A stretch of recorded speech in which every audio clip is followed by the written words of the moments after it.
Welcome to Alpha Cave. Today we're going to talk about World's Fair 1893. It's a good board game. It's for how many players? It's 2 to 4 players. Takes about 30 minutes. 30 minutes to play. Really easy to play. We've played it a few times and it's been very enjoyable, hasn't it? Yeah, we're getting the hang of it. Yeah. So we're going to try to teach you how to play this real quick. We set it up here so it's easier to explain. So let's start here with the center. You have this Ferris wheel in the middle. This is the centerpiece, and it either is going to be at the 2 to 3 players, or you turn it around and it's going to be at the 4 players. The only difference is that you're going to have more spaces to go around in the 4-player game. So we have the Ferris wheel car here. Now, this is used to go all the way around. When it goes all the way around, you complete the first part of the game, and then you're going to go to your second stage, go all the way around again, then go to your third stage of the game. Each one of these is a scoring phase. So when you finish with round 1, you're going to score your points, and then you go on to round 2, and then you score your points again, go to round 3, score your points again, and that determines the winner at the very end. These pieces around the side are modular. You can just put them wherever you want on either side. And to begin the game, you're going to set up with one of these, what is really like little people, I guess, and each one. So if there's 2 players playing, you're going to put one of each color on each one of these. Then you put 2 cards on each section. And that's the way you set up the board. Now, at the beginning of the game, you do get a bonus, these bonus cards, as you can see here.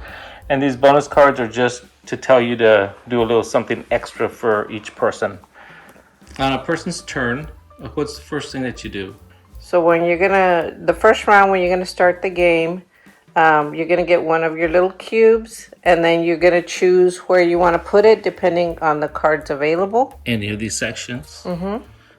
And so if I pick this one, then these are gonna be my cards. That's right. Now those are her cards for the whole round. And in this case, she is just going to keep those cards for herself, which would be these 2. One of these cards is an exhibit. There, that one there. And the other one is an influencer. Now the exhibits you're going to keep till the end because this will help you score points at the end. The influencer cards you're going to play on your very next turn. And they're going to be things that teach you what to do here. So in this case, you're going to add one of these little people to your section that you're on. And that's the way you're going to do this. There's 4 different things you can do. There's some influencers that will tell you that you can add one to either of the things next to you, of the exhibits next to you. There's some that tell you to take any of these and move them to wherever you want as well. And so you'll be able to do different things with those. So that's one of the tactics that you're going to learn to use during the game. After you do that, you're going to take 3 cards and you're going to put 3 new cards on the board. So go on ahead. You'll start with the section that you started with, and then you move to the next section, and then finally the last section.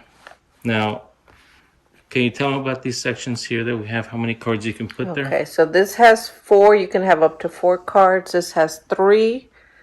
This has 4, 4, and 3 on the red. 2, 3. And once those are full, you just have to skip it and put a card on the next section.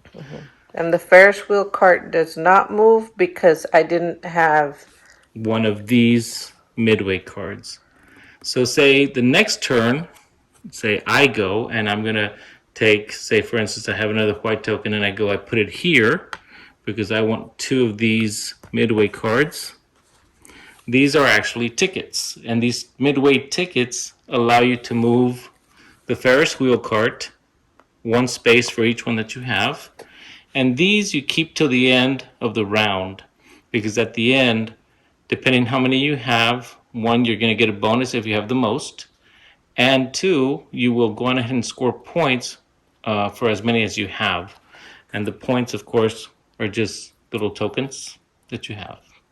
So if you have 7 of these, you get 7 points. And if you had the most of these in a 2-player game, you're going to get an extra bonus 2 little coin there. Let's put the 3 cards down. We're going to put 3 more cards down, starting with the place that you just took your cards from. Put another one here because this could take 3 cards. And another one here because this can take 4 cards. Now at the end of the round, say this went all the way around. We got back to the beginning. The round ends. The next turn, the next person after the person that won will take over and keep on going with the same game. You're not going to remove any of these cards, and you're not going to put away any of your cards except for what you score. Now, first of all, the scoring goes this way. You score the midways. Midways are your tickets, depending how many tickets you have in your hand. If you have the most, you're going to win a 2-cent token. I guess they're cents, right? And then if, depending how many you have of these, you will win that many tokens, and you just keep on piling up your money. The next is you're going to score each area. Now, scoring each area means that these are basically your people, and you want to have the most in one area. Say, for instance, yellow has the most in this area, so I win transportation. So the exhibition for transportation, I'll be able to put down transportation exhibits in that area. So if you win this section, it tells you right here, you win 2 tokens. Or in a 4-player game, let's pick a 4-player game here, you would win a medal, a 4-cent medal. We kind of use these interchangeably, your medals and your tokens. We use them interchangeably because it's equal to the same thing. So the idea is that you want to win the sections so that you can make points off of your exhibits. Right. And if you have the same number on each one, then you can both make points on your exhibit.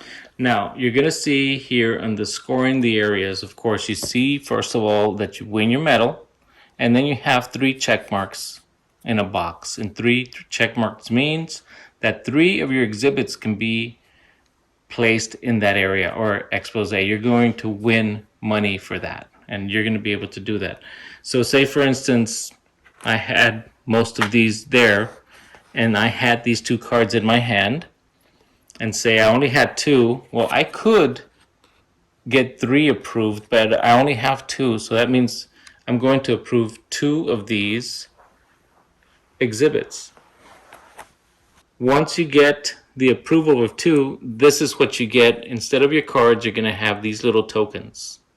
Now these tokens, what we'll do, as you can see here, how they're laid out, you want to have a 1 of each area if possible, because if you have 1 of each area, you're going to score 15 points. In other words, they want to see the combinations of the different colors. Say, for instance, I had a green one, and a blue one, and a yellow. And say I had a red and a green. And say I had another yellow by itself, or actually that would be there. And say I had another red. Well, in this case, you would be scoring, since these are all different here, there's 4 different ones.